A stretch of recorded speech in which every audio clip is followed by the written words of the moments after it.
as individual researcher is really a joint effort that we have been undertaking together with journalists, particularly water journalists Africa Inside DevNet, with researchers from the Nile Basin Capacity Building Network, and with also researchers working at the media department of Wits University in Johannesburg, thanks to the kind support of the Dutch Ministry of Foreign Affairs.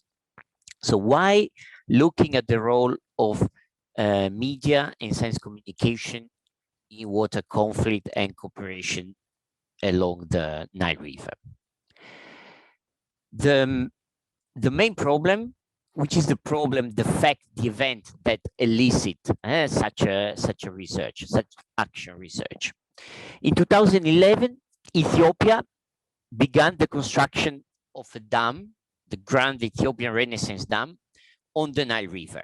After decades of thinking, planning, dreaming such infrastructure, finally in 2011, they were able to lay the first stone. And it's a dam which is changing the status quo in terms of control over the waters of the Nile River.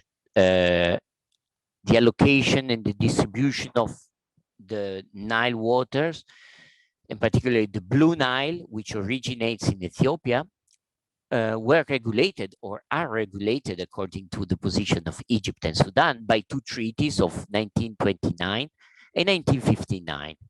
But those two treaties were signed between Egypt and Sudan alone, and they allocate all the water among the two countries without any rights for the upstream countries like Ethiopia. So as you can imagine, a dam sparked conflict, changed indeed the status quo, and in the media, it was announced as a source of the next water war that would have been fought in the along the Nile River, as you see here, for instance, in the BBC. This is a widespread. I'm sure you have heard about this idea of water wars, and indeed, one of the goals of our research has been exactly to complicate such a narrative that we find particularly problematic. We find the narrative itself about water war as part of the problem. And we're not the only one, because there is this widespread idea that media plays a key role in water conflict and cooperation, especially most of the time a negative role in terms of misrepresenting facts or scientific information, in terms of fueling conflict by using a vitriolic speech, as you can see here. The water war is already started, and it's happening in the cyberspace.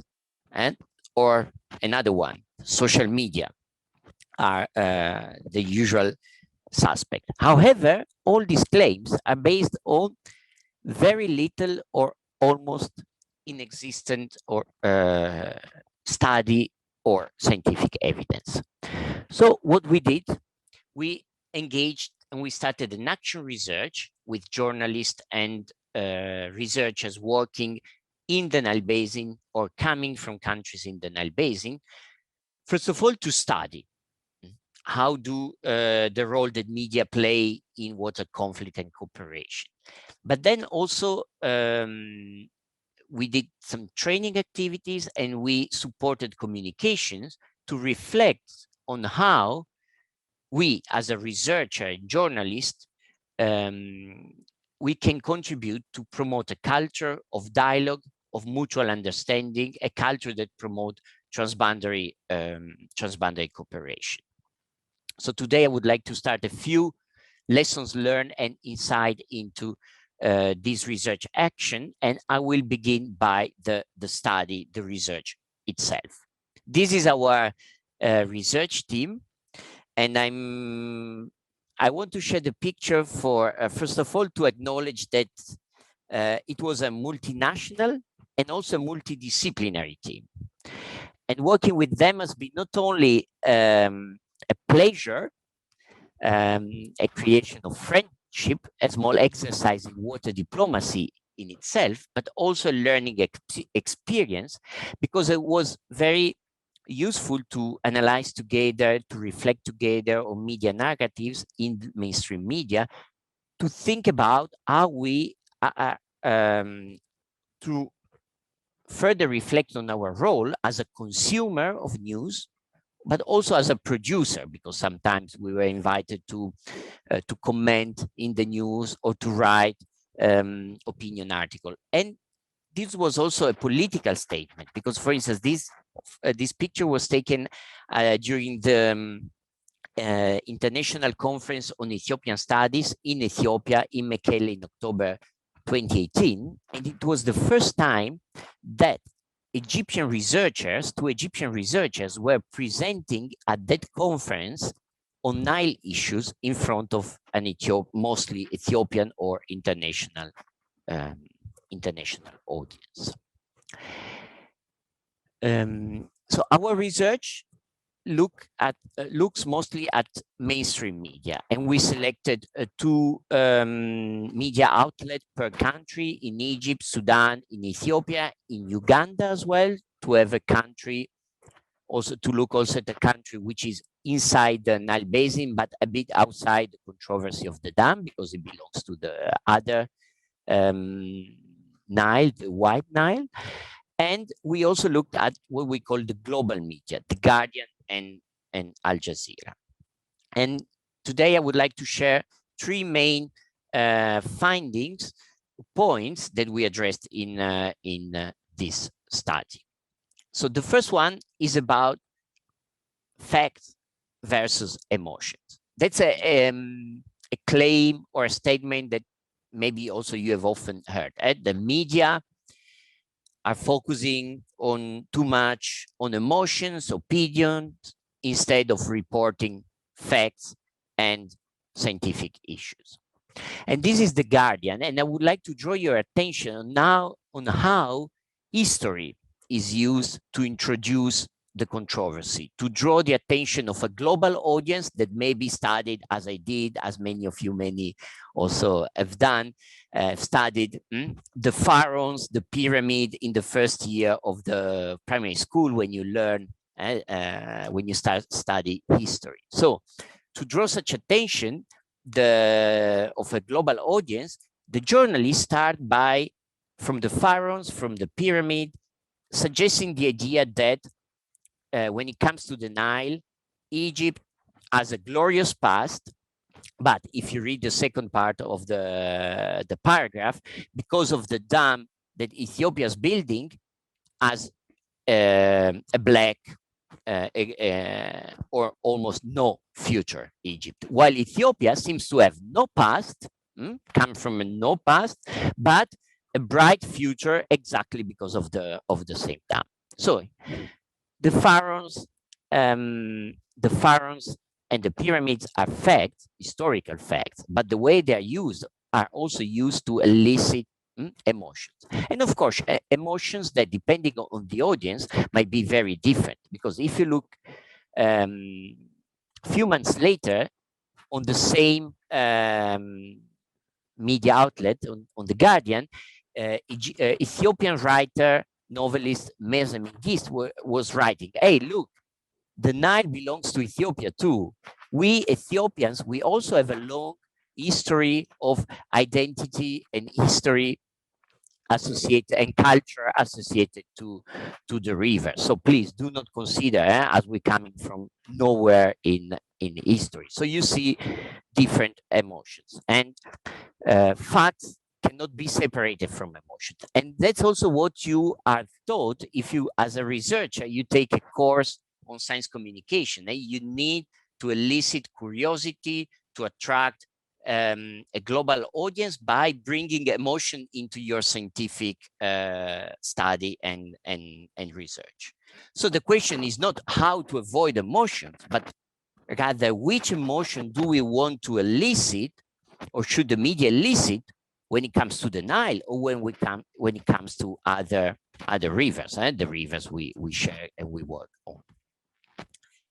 My second point is about voice. We try to count in the in different articles whose voices are mentioned, reported, summoned, also to suggest which emotions should be associated, but more in general to set the scene and to set the discourses. And as you can see, the column in gray, the overwhelming majority of voices are voices of politicians. Then second, in you have in dark blue officials, which are line ministers like Minister of Foreign Affairs, Minister for Agriculture, Water, Irrigation. So perhaps they can also be added on the top of the gray because it still is the government voice. Experts come third, are the orange, and again sometimes you can even add them on the top because as we will see later, some of those experts are also working as advisor to national delegations, for instance, in ongoing transboundary negotiation over the river. And then at the end you have what we call so-called the civil society, ordinary citizens, farmer, for instance.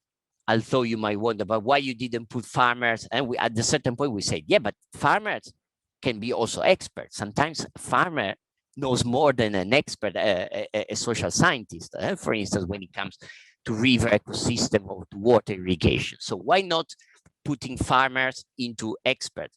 How do we define knowledge? And of course, what we did here, we put people in each of the box depending on the way they were framed in the and presented, introduced in the media, in the article. So for instance, most of the time we realize that when farmers are interviewed, they're not put in the story to offer solutions, like the expert, like the politicians, like the public officials. They are brought into the story to complain, to share some grievances, to tell some stories that point usually at a problem rather than at a solution. And this brings me to my third point about the research, which is which knowledge. We were, of course, interested to see how science is communicated and how scientists are depicted, represented, or used in the narratives in the stories that the journalists are telling. So we came up with these three figures or ideal types of scientists that are interviewed, summoned, quoted in different media. The first one, we call it the minister because it's the scientist which is presented or interviewed to present or legitimize the position of a national government. Can be Ethiopia, Sudan, Egypt. Of course, most of the time is a scientist from that specific country that tells, report, and legitimize the official position of one of the parties in the controversy. And that's why we call it the ministry that preaches the catechism of national interest. The second one is the prophet, is the scientist, and most of the time here we're talking about natural scientists, hydrologists, climatologists, that points at something that the lay people or the politicians don't see. They warn about future crises, concerns. They introduce new topics like pollution or like the impact of climate change, that are at the moment overlooked by in the public debate. And here we have a different idea of science. First, in the first case, the science is used to legitimate political statement. In the second way, science is used to introduce new elements, to speak on behalf of nature, on behalf of the river, to represent nature. The third one is science as super partes, as independent, as objective, the God's eye view. most of the time is either an international observer. I've been asked several times, can you please comment? We will have in this debate on Al Jazeera, for instance, there will be an Egyptian researcher, an Ethiopian researcher, and you to bring in a more neutral perspective. Of course, you might wonder, I'm Italian, I live in the Netherlands, an Italian company is building the dam. So why am I supposed to be, why automatically, because of the place where I work, I have such a status of neutral independent. Anyway, there is this idea. Another archetypal figure is the lawyer, international lawyer, that tells how international law should rule the controversy among the three different countries. But again, this is a good exercise to think about which role do we give to science in public debate. And of course, the pandemic shows that indeed this is a highly relevant and contested topic. So the conclusion? Emmanuel, il te reste 4 minutes. 4 minutes. Okay, then I will briefly go announce my conclusion, which is our conclusion is that Nile media narratives are caught in the nation trap. That when you read about the Nile, there is always the perspective of Egypt against Ethiopia, against Sudan, taken as a monolithic Unitarian entity. Then our second question as a researcher, journalist who wanted to engage in water diplomacy was, okay, which emotions, which voices, and which knowledge do we want to promote to transform such narrative? So what we did in terms of knowledge was to open an online course for targeting researchers to help them to build and strengthen their skills on science communication. Because if we want our voices as researchers, as scientists, to be heard further and better in the public debate, we need to know how to better communicate. We also publish a media handbook, which is available in open access online, targeting editors and journalists, having a specific group of editors and journalists in mind, not the journalists that are already familiar and interested in the Nile or in other river or in water, but the editors, those who set the agenda of the media, because those are the people that we discover need to be influenced, because they are little aware about water, about rivers, but they are the ones setting the agenda. They are the one making the headline, which always end up with this idea of water wars. Third, we also engage, and in terms of voice, we also engage in producing new form of communication. For instance, I hosted a podcast in which I interview researchers and journalists on the topic and on their experience of media and communication in water conflict and cooperation. And this was a very interesting exercise thinking about in terms of voice, in terms of listening to the voice of our interlocutors. It was also an acknowledging knowledge, expertise, which is left outside the mainstream media. It was also a political, again, practice, especially when it comes to editing, because in editing, you give or you take voice, you police voices. So you have a lot of power when editing, a political power, and that should be acknowledged, carefully managed, and also reflected upon. And third, listening to the voice of our audience. We learned that the podcast was a very effective way to build a small but committed community of listener engaged who also gave feedback on topics that should be addressed, that we were overlooking. So listening to our audience was also a way to enriching our work and improving it. And we have reflected on this practice in an article that is published on the Journal of Science Communication. And then we conclude with emotions. We are currently working with photojournalists from different countries to try to suggest a different way of looking at the Nile River by emphasizing what people share in their everyday practice and engagement with the river through this hashtag everyday Nile, telling story of ordinary people and using the power of the visuals in terms of eliciting emotions. And I will conclude by this idea, because we are not alone. Here there are other examples of communities of projects that are thinking in transboundary terms when it comes to the Nile.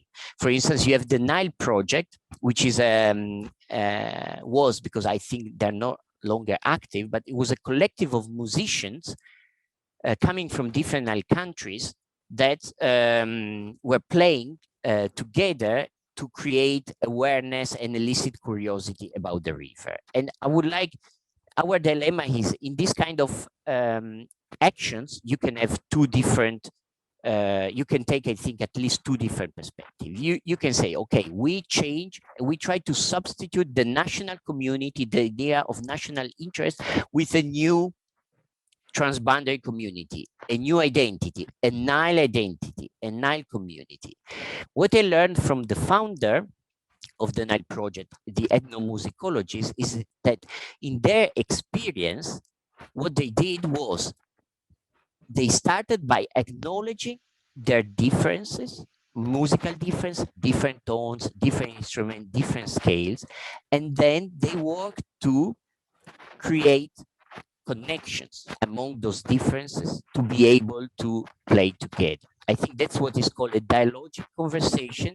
And this was therefore our own objectives, to a goal to acknowledge our differences and being more aware of our disciplinary national identities, but also through this awareness to build a conversation, find connections in order to contribute to a culture of understanding and cooperation along the Nile River. So I would like to thank you for attention, and I will conclude by showing my final slide, which is about, is a wish, but also is something to recall, because you might think, okay, all these are niche elitary conversation, but indeed, I think, as Margaret Mead said, never doubt that a small group of thoughtful, committed citizens can change the world. Indeed, it is the only thing that ever has. So maybe not changing, but at least starting to transform the narrative and the conflict. This is what we have been trying to do. Thank you. Merci beaucoup, Emanuele.